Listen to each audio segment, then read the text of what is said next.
geste symbolique qui signifie une approche, une communauté de vue politique, opérationnelle de tous les partenaires qui ont à cœur d'aider ces personnes dans la nouvelle phase de leur vie.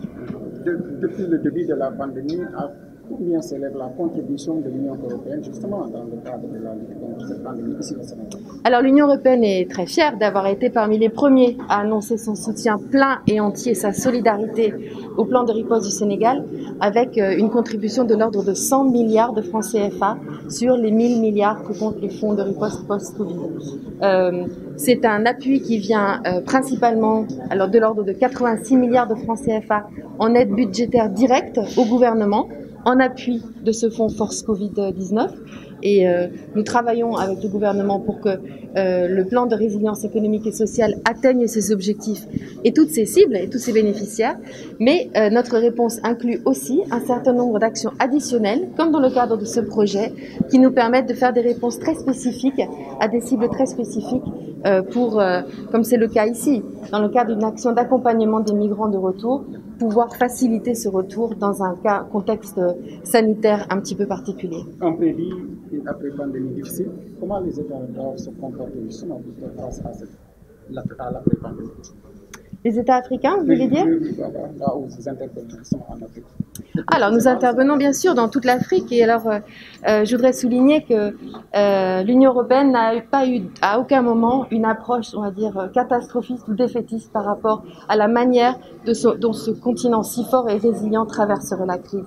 Ce que nous avons fait, c'est bien sûr apporter une aide au Sénégal, mais dans d'autres pays aussi, pour aider aux structures sanitaires de déployer des moyens nécessaires qui sont indispensables pour traverser une crise comme celle-ci, mais encore une fois, aussi de regarder ce qui se passe après, de rester debout, d'accompagner non seulement les populations vulnérables, mais aussi le secteur privé, par exemple, pour entamer une nouvelle étape une fois que la crise est terminée. Nous travaillons avec nos partenaires, gouvernements, autorités locales, donc il faut saluer le travail, société civile et toute la société en direction de ces objectifs.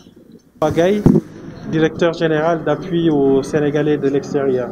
Comment vous appréciez ce geste de l'Union européenne? Voilà, encore une fois, nous sommes là avec l'Union européenne et l'OIM pour poser des actes concrets qui sont là. Donc, aider les migrants de retour à travers ces kits. Donc, cela leur permettra de combattre cette pandémie que nous vivons aujourd'hui, mais aussi de recevoir une aide financière qui leur permettra aussi de subvenir à leurs besoins. Donc nous apprécions la collaboration avec OIM et l'Union européenne qui existent depuis toujours et qui sont des partenaires stratégiques avec qui nous avons de très bons rapports. Monsieur le Président, est-ce que vous avez une idée sur le nombre de Sénégalais vivant à l'extérieur qui ont été atteints de Covid et combien en ont perdu la vie? Bon, vous savez, les chiffres se changent tout le temps.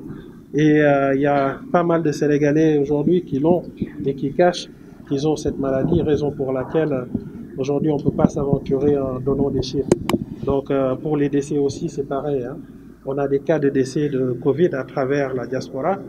Mais encore une fois, je ne peux pas vous dire exactement un nombre précis. Donc, parce que souvent, ce qui se passe, nous avons des demandes de rapatriement de corps, par exemple, avec des décès Covid ou pas. Donc, raison pour laquelle je ne peux pas vous donner exactement les chiffres exacts. Et combien de Sénégalais ont été rapatriés? Pardon?